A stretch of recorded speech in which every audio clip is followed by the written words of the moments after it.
out of my skull. But orders are orders, and my orders are to stand right here.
It is 4:26 on December 13, 2012. Debriefing of Sigma Team's Cairo operation. Debriefing conducted by Abstergo psychiatrist Tibor Hashek, Level 7, and Director of Operations Letitia England, Level 9. State your name and rank for the record. Juhani Otto Berg, service number OP114-8506-B, Master Templar. How would you classify the result of your Cairo mission, Master Berg? I would call it a complete success. The new Sigma team performed admirably. That's going a bit far, don't you think? The target, William Miles, was apprehended and the first civilization artifact was retrieved. Both were handed off to Warren Vidic without incident. May I ask how you would rate the mission? We're pleased with the results, but not with the methods with which you achieved them. I see. May I ask why? You went off mission. You were supposed to apprehend the target at the airport, not at the museum. When the target emerged from the plane, he was posing as a tour guide for a class of high school students on a field trip. A member of Sigma team informed us you aborted the mission then and there. I will not deny this, but tell me, who talked? I cannot reveal that. No matter, I will find out on my own. Back to business. The target was very smart, but also very sloppy. Explain. The target possessed advanced counter-surveillance techniques, but lacked the skill to implement them properly. The target was trained as an assassin since birth. I am aware. However, it has been many years since he was an active field agent. He must have been very desperate to go himself, as these days he is more of a talker, a puppet master. And what are you? A predator. A predator who defied orders because of the presence of some schoolgirls. I prefer to think of myself as one who can choose the most opportune time to strike. The last time I followed orders to the letter was in Florence. That did not end well for anyone. Was it that? Or did the students perhaps remind you of your daughter? I separate my work and personal life completely. Your daughter's recovery has been remarkable. I do hope her progress continues. Please, don't. I beg your pardon. I find your attempt to threaten my child vulgar and unnecessary. Explain. Abstergo's pharmaceuticals have given my child a chance at a life free from pain. And I have at last found what I believe to be my calling in life. And for that, we expect obedience. For that you have my loyalty. The involvement of the children in Egypt compromised the original mission. Nothing more. We already have one Master Templar that we can barely control. I don't like the idea of having two loose cannons out there. With all due respect to Master Cross, while he is gifted, he is mentally disturbed. We mean no disrespect, but after losing your team in Florence, we felt a need to keep a close eye on you. I achieved all mission objectives and achieved them without bloodshed. So my only question for you is, am I in command of Sigma team or not? As you said, the results were impeccable. Then I believe this meeting to be at an end. I request permission to leave. Do you have something more important to do? I am going to find out who among my team talked to you. I will not tolerate that kind of insubordination. I think we can stop here. The briefing ended at 4:34. Transcript to be sent to Alan Ricken for security clearance.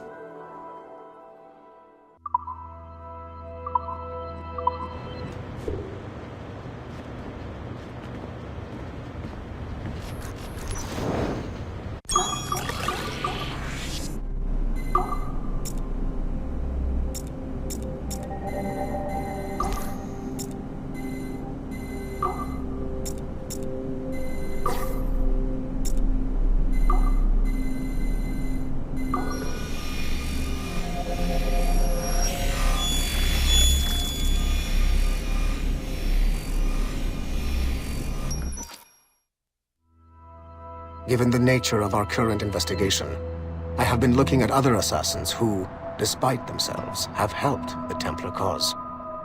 The first is Clay Kaczmarek, who infiltrated Warren Vidic's Animus project in Rome. He became the project's Subject 16. Kaczmarek's rich ancestry helped Vidic to identify the Renaissance assassin Ezio Auditore as a person of interest. Driven mad by overexposure to the Animus, he committed suicide. However, Kaczmarek may have unexpectedly become useful again. While in the Animus, Subject 16 came into contact with the first civilization entity known as Juno. Perhaps studying his bizarre Animus experiences can help us find a way to deal with the looming threat Juno promises. With Subject 16 out of the picture, Vidic needed a replacement. Desmond Miles, a runaway assassin, was captured in September 2012 and was used as Animus Subject 17 to further the search for an Apple of Eden. He managed to escape and uncovered an imminent threat to the planet. A solar flare similar to the one that wiped out the precursor race over 75,000 years ago. Desmond Miles also reactivated a first civilization temple in New York and used it to save the world, but it cost him his life. Abstergo recovered his body. In death, Desmond Miles became Sample 17, and his valuable genetic data was uploaded to the cloud servers in order to benefit all branches of Abstergo. Whether they live or die, we must continue to find ways to make the assassins work for us.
The first civilization entity known as Juno re-emerged from the Grand Temple in New York in December 2012.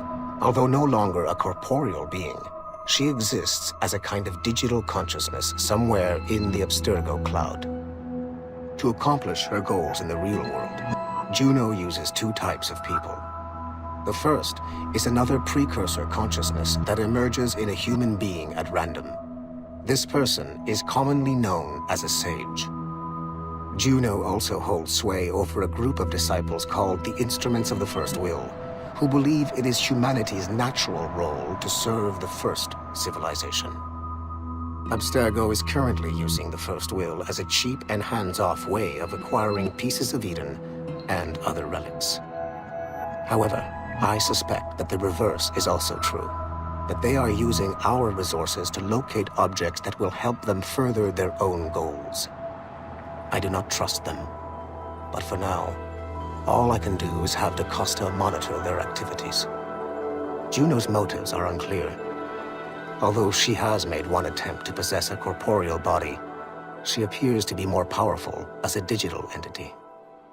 Agent DaCosta fears that should humanity ever achieve singularity, a fusion of humanity and machines, Juno would become unstoppable. Ironically, it is Abstergo itself which is driving civilization in that direction.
She would just have you brought back to life and put you back to work.